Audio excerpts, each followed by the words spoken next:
Welcome to part 2 of my Christmas Bake With Me.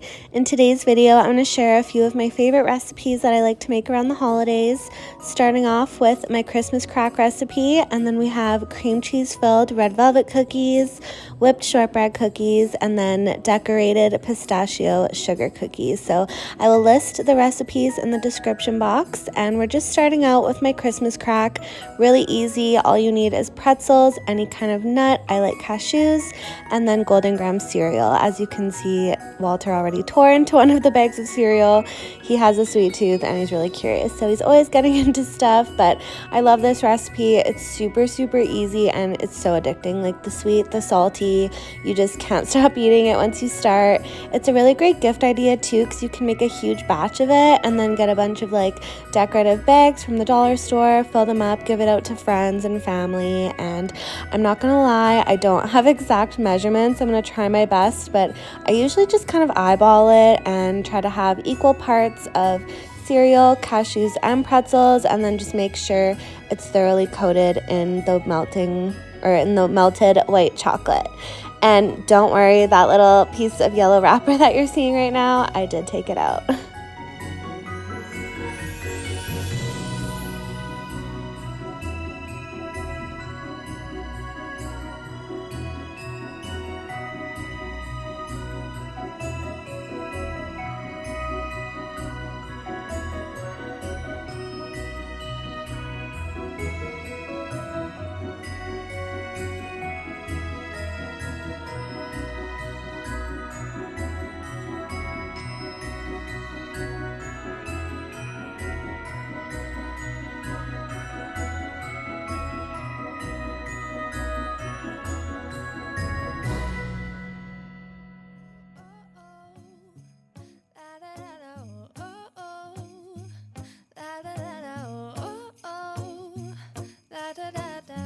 Making our Christmas memories.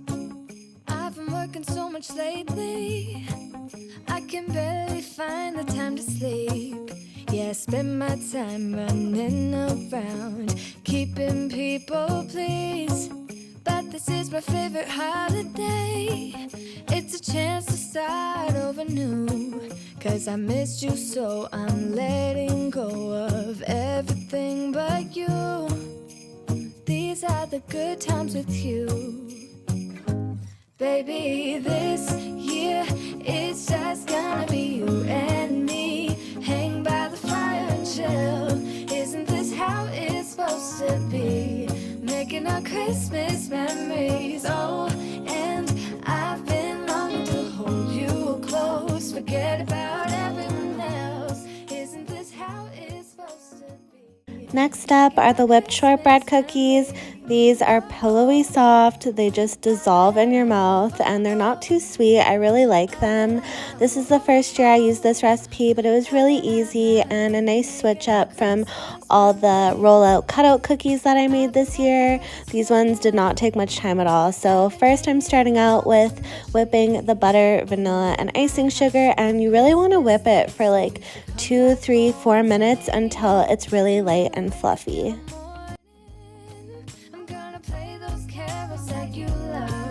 We'll be singing all the melodies until the sun comes up. These are the good times with you. Baby, this year it's just gonna be you and me. Hang by the fire and chill. Isn't this how it's supposed to be? Making our Christmas memories. Oh, and I've been longing to hold you close. Forget about everyone else. Isn't this how it's supposed to be? Making our Christmas memories. Oh, oh.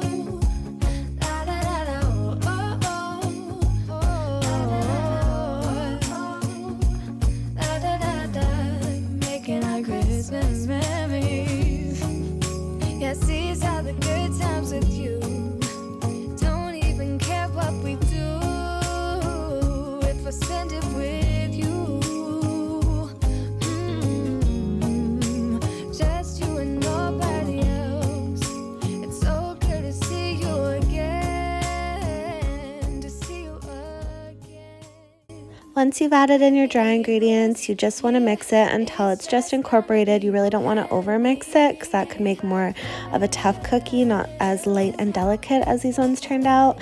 And then I'm just putting the dough in some plastic wrap. We're going to put it in the fridge to chill. I think it says at least like an hour or two, but I did mine overnight and it was fine. And as I mentioned in part 1 video, there was a section of lights in my tree that were burnt out. It drives me crazy watching this back, but we did end up adding just an extra string of lights to that portion to get through the holidays, and we'll figure something out for next year. We weren't able to find out the light bulb that burnt out, but we'll figure it out. Anyways, now that the dough has chilled, I just rolled it out into little balls.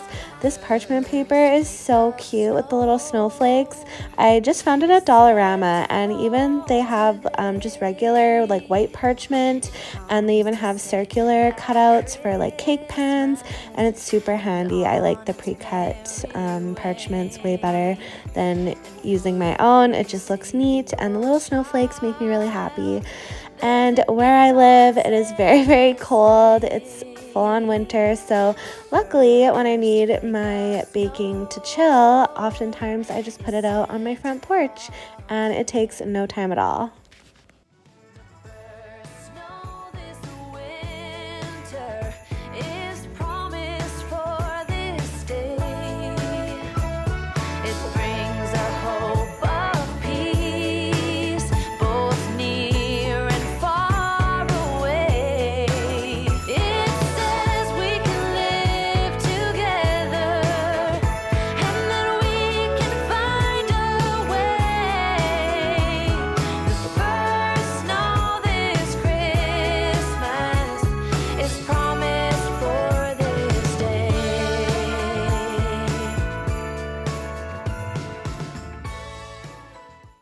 These cookies are amazing. They're one of our favorites. They taste just like red velvet cake, but I'm going to be completely honest, they do take a very long time to assemble. So if anyone has any better ideas of how I could fill the cookie dough with the cream cheese filling, please let me know.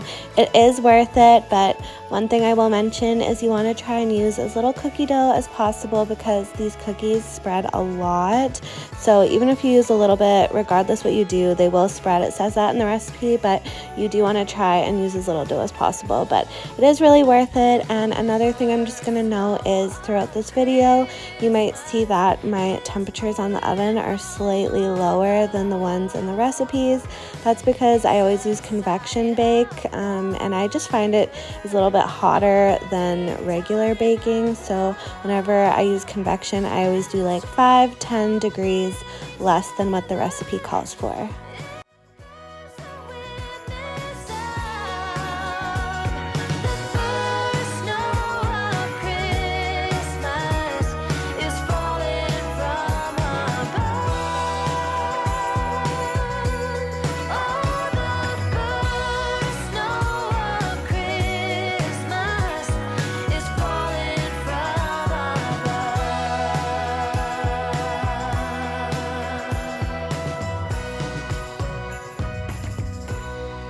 I don't know if I've mentioned it yet, but I did use a separate recipe for the cookie part of this cookie and then a different recipe for the filling. So I will put both recipes in the description box. And then I also want to say that when you put the white chocolate on like I'm doing, you really want to make sure that you chill the cookies after. Either put them outside in the cold, in the freezer, fridge, whatever, to really make sure that white chocolate is hardened and set. Or if you want to use the melting wafers, I think those get a little bit more firm, like quicker. I use real white chocolate chips and I did not let it fully harden. So those ones in the container that you're looking at, they did end up sticking together and not looking very pretty. So please don't make the same mistake that I did. Okay, welcome to part 2 of my Bake With Me. I have kind of been slowly baking since like beginning of last week, just making the doughs and things as you would have seen in part 1, putting them in the freezer, putting them in the fridge till I'm ready to bake them. Oh my gosh, Walter!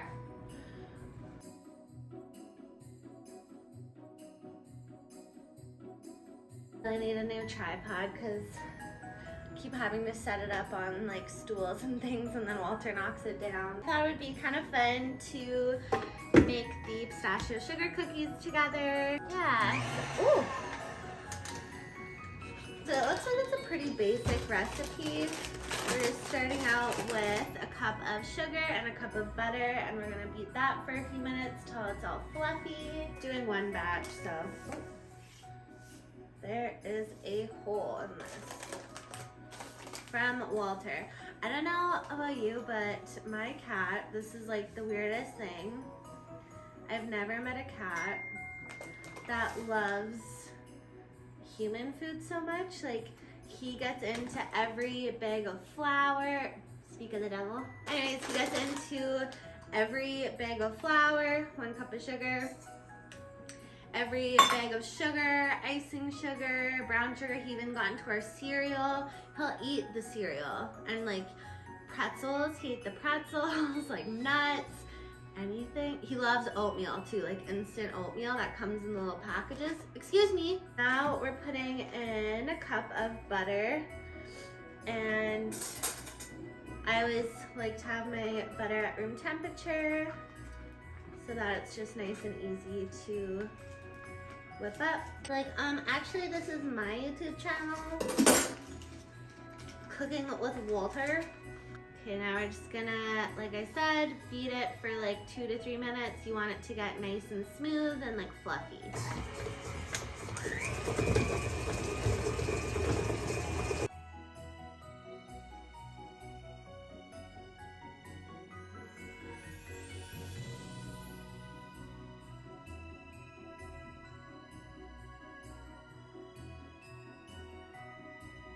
So I let it beat for like 3 minutes-ish, and then I usually stop it once or twice and just scrape the sides of the bowl.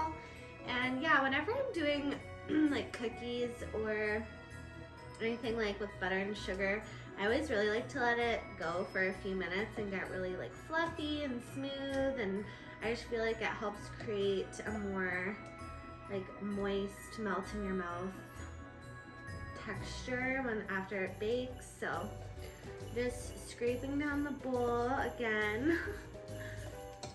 So I'm going to add in my flavoring as well as my egg and my pistachio paste, so all of the wet ingredients. So I think this recipe calls for, oh, I forgot to say, I think this recipe called for lard or like shortening. I don't have any, so I just added 2 tablespoons extra of butter instead of the 2 tablespoons of shortening. I don't know if it's gonna have a big difference on the like flavor or texture, but it is what it is. It also calls for 2 teaspoons of vanilla. I think I'm only gonna do 1, and then I'm gonna do like 3/4 of a teaspoon of almond extract. I really wish I had pistachio extract, but my grocery stores aren't that cool.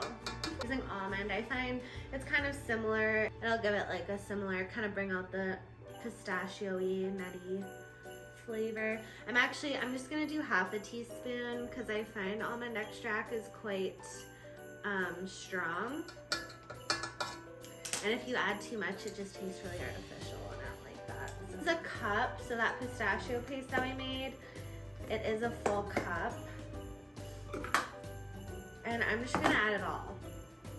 The recipe, I think, calls for 3/4 of a cup of ground pistachios, not pistachio paste. I'm just kind of, but you know, we're just gonna do the full cup of pistachio paste that I made because I'm not planning on using it for anything else, so it's like, why not?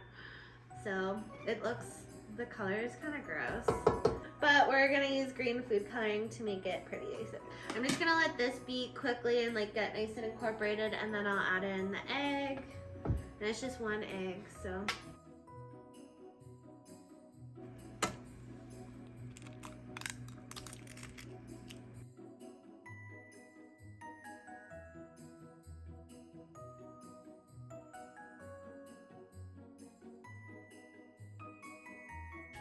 It's such a pretty like pistachio green color. You know, just the little things in life that really make me happy. Now we'll do our dry ingredients and add them in. Okay, so unfortunately my phone ran out of storage, so I missed filming the whole clip that I had, or it didn't record, sorry, the whole clip I had of the dry ingredients going in. So oh well, like I said, the recipes will be in the description box of this video, but I just mixed in 3 cups of all-purpose flour with 2 teaspoons of baking powder and then just a 1/4 teaspoon of salt. The recipe calls for 1/2 teaspoon, but some of the pistachios that I put into my pistachio paste were salted, so I cut the salt in half just so that the cookies aren't like too salty or anything. And yeah, I added it in, and I had a clip. I don't even know what I said in it, but I'm really sad it didn't work. Anyways, I'll show you what it's looking like. I'll just finish mixing it. I'm really happy the dough looks like a nice consistency and the green is perfect. So I'm just going to take it out of the mixing bowl and put it in some plastic wrap and chill it for like 1/2 an hour before I roll it out and cut it into fun Christmas shapes. That's my favorite part. I love the Christmas shapes and I love like decorating them all Christmassy. It's just so fun. Pistachio paste already had a good scent, but then the almond is just really enhancing it. And I can't wait to try it. So that's it. I don't know if you can see me right now, but this is the final product of the pistachio sugar cookie dough. And I'm just gonna put it in the fridge for 1/2 an hour. And then yeah, I'll record when I'm rolling it out and cutting it into the fun Christmas shapes.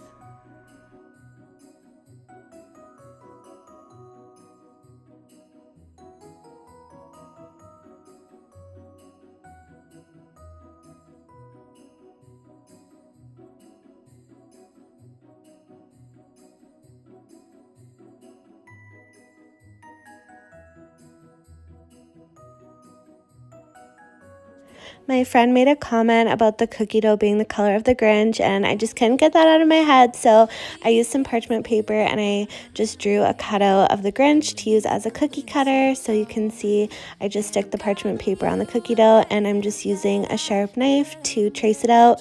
It did take some time, and I think I only made like 5 of them. I think I only decorated like 3 or 4 because it was very time consuming, but they did turn out really good. You're around, everything will be okay. 'Cause all I wanna do is spend this holiday with you. Tomorrow it is Christmas, the first for me and you. I've longed for this moment to have you for myself in a cabin out in nowhere, just us and no one else. I've decorated everything to be perfect for this week. Tomorrow it is Christmas, the first for you and me. Another year went by, but the difference this time is that ever since July, I've been happier than I have ever been. It's safe to say that my love for you is true. Tomorrow it is Christmas, the first for me and you.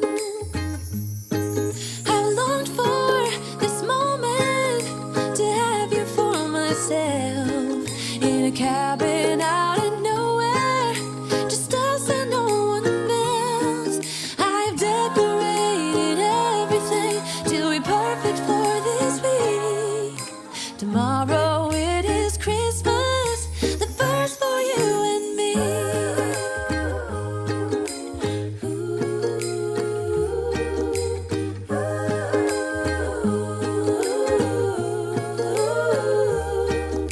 Cause all I wanna do is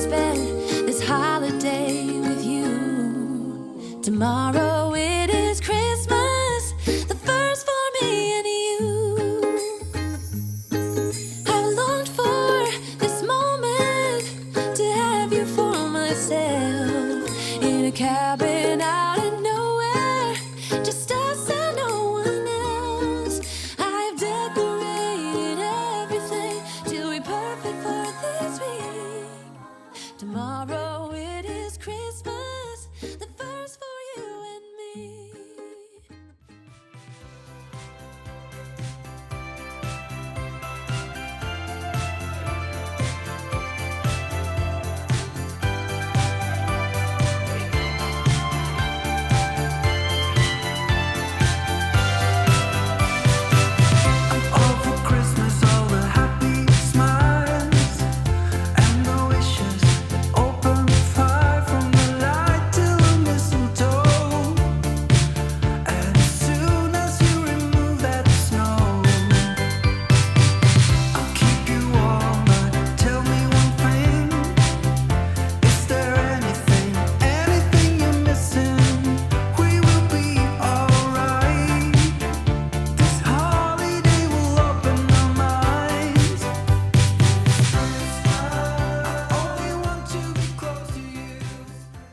This was my first year learning how to do floating icing, which I thought was so much fun. I didn't realize that all you do is add a little bit of corn syrup into it, and I did set some icing aside without the corn syrup to do a white and to make this black with, so that it was nice and thick for like outlining and stuff. But the rest I did flooding icing. It was so much fun. I just love this kind of stuff. I was really sad though. You'll see that I made some like really cute cookies. The Grinches turned out really good in my opinion, but again, make sure you cool or like fully chill your decorated cookies, because mine did end up running a little bit and the Grinches ended up looking evil, but they still turned out really good. Thank you so much for watching this video. I hope it inspired you to do some Christmas baking, and we'll see you next year for the next Christmas Bake with me.